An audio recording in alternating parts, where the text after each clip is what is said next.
warrior, Saladin, conquered the Crusaders and took control of Jerusalem. All right, he entered into an agreement that the Muslims would protect the Christian churches. And so he appointed two Muslim families.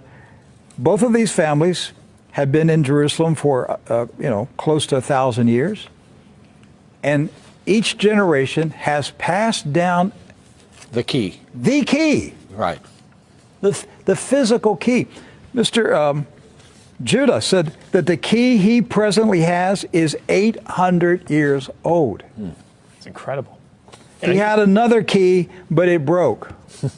And this is a Muslim. I mean, yes. Adabi Judah is a Muslim. And he said it's a great honor for a Muslim to hold the key to the Church of the Holy Sepulchre, which is the most important church in Christendom.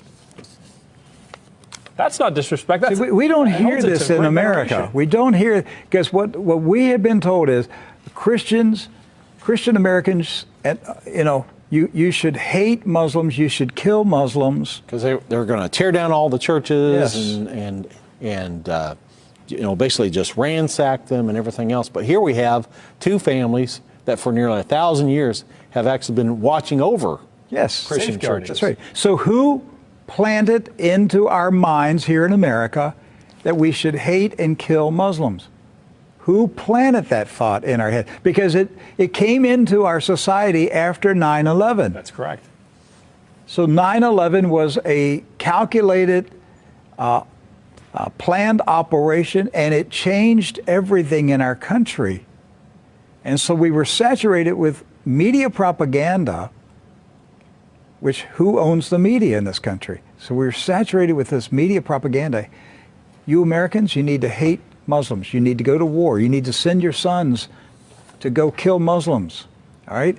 And yet, when you go to the Middle East, you find out that the Muslims, like Christians, are taking care of Christian churches. Yes. Do not hold animosity against Christians or Americans, except in the case where Americans are pushing for war in their countries or trying to take their land. So they've lived together. They've lived together for centuries and centuries. Jews, Christians, and Muslims have lived together for centuries. They were buying and selling. They were trading. They were doing business together. They were building houses next door to each other for centuries. And it didn't change until the Zionists came. Now, see, you say, wait a minute, I thought Zionists are Jews. Not all Jews are Zionists.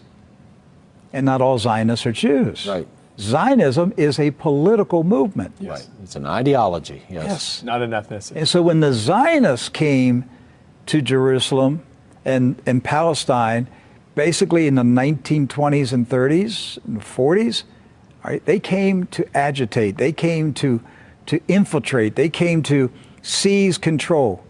And so they formed paramilitary groups, like Irgun.